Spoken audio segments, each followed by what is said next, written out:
everybody. Welcome to Tuesday. It's a great day. So we sent out an email last week about the importance of having an open mind. Hopefully you read it. If not, go back and look at it. But the importance of having an open mind opposed to a closed mind when it comes to growth, when it comes to personal growth, transformation, change, an open mind is necessary. There's no way around it. You need an open mind. And when we do our live trainings, when we do our live workshops, whether that's in person or via Zoom video, how we do a lot of our classes now, we do this exercise when it comes to having people explore just how open-minded they are. We start with it because, again, having an open mind is essential to personal growth. And when we start Impact Shift, which is our 6-week self-leadership course, or transformational coach certification, which includes Impact Shift, we start with it because you need to start the process with an open mind. The cool thing with an open mind is that you can continue to grow in it. You know, it's not something that you just wake up and you're like, oh my gosh, I'm the most open-minded individual. No, there's always new levels. There's always new possibilities. So the exercise I'm going to do with you today is something that we do in our live trainings, and we want to share it with you. If you've done it before, that's cool. Do it again. And if anything, just to remind you of the importance of having an open mind, or even share it with somebody. Share this exercise with somebody. It's fun. It's cool. If not, just prepare yourself to see how open-minded you are. So with that said, take a look at this. And I'm not an artist. I definitely am not an artist.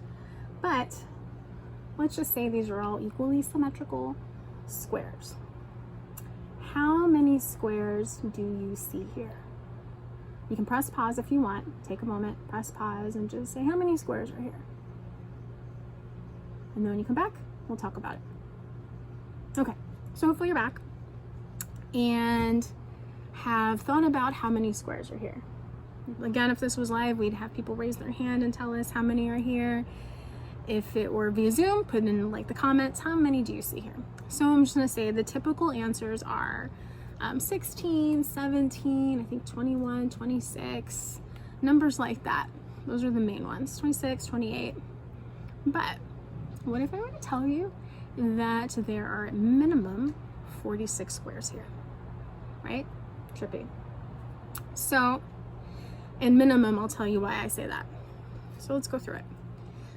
Like, we all probably see the 16, the 4x4, the 16 squares.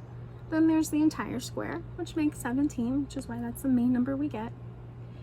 Then there's all these sub-squares. So there's a square, there's a square, there's a square, there's a square, there's a square, there's a square.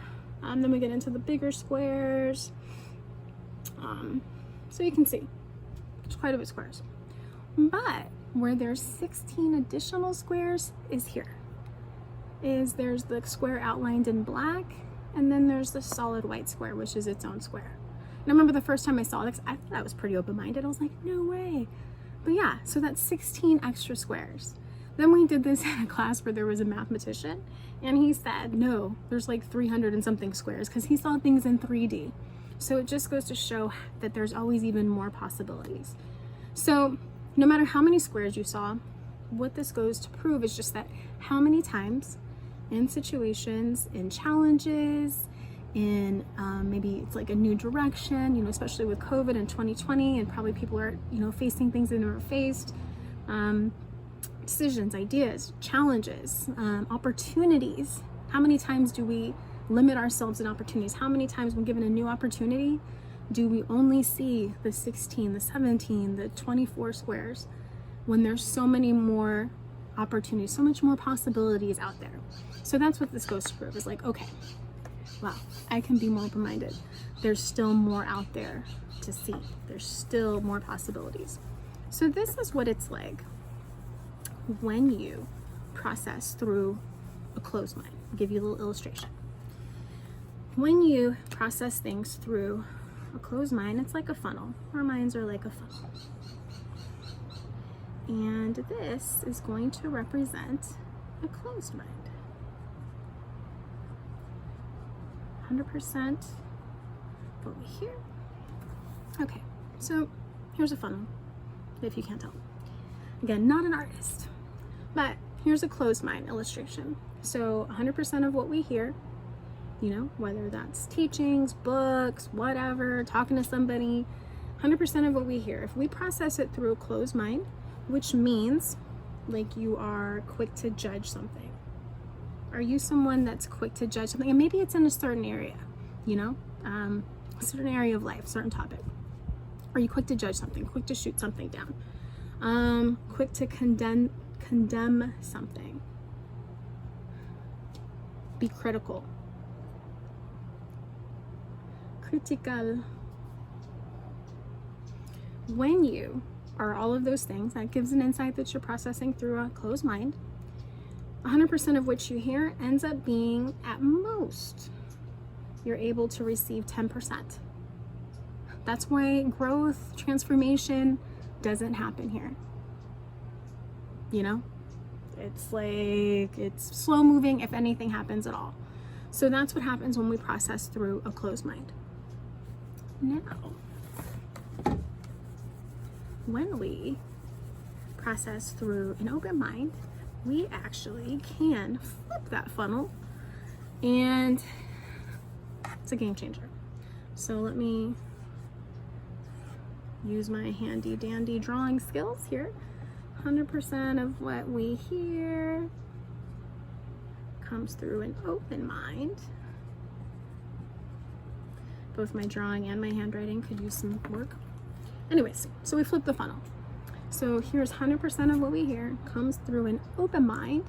And an open mind means what we hear, we're curious about it. We have compassion with ourselves and others about it. We allow our imagination to be a part of it. It's more of like, instead of shooting something down, it's like, what can I get from this? We can get something from everything, just to let you know. So when you process through an open mind, 100% of what you hear comes through, you process it through curiosity, you process it through compassion, with our imaginations, you're open.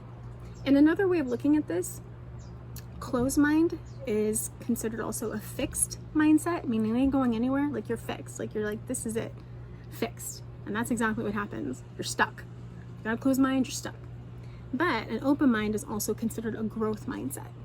Because when you are open-minded, it expands everything. So 100% of what you hear comes through an open mind, and you actually have the ability to receive 1,000% of what you hear. Pretty amazing. Why can you receive more? Because your imagination, your ideas are unlocked when you process with an open mind, what you hear, what you read, conversations, just new perception, a new perception. You can't get a new perception with a closed mind. And a new perception, a new outlook, a new perspective, that is what changes things, a new perspective. So there you have it. That is the importance of having an open mind opposed to a closed mind. And so that is something that we teach in our impact shift. It's something that we teach in all of our processes. It's part of everything, having an open mind, and that will be challenged in everything. But that's why so much transformation happens in our processes. And we will be having a live impact shift and a live transformational coach certification coming up soon. So keep an eye out for that. But if you think that you're ready, if you are ready, I'm saying you're ready, to go through one of our processes, to have an open mind, to grow and transform, there's a link for more information. And always reach out to us if you have any questions. But you were created to grow, you were created to learn, you were created to transform. So that's your invitation. You can do it.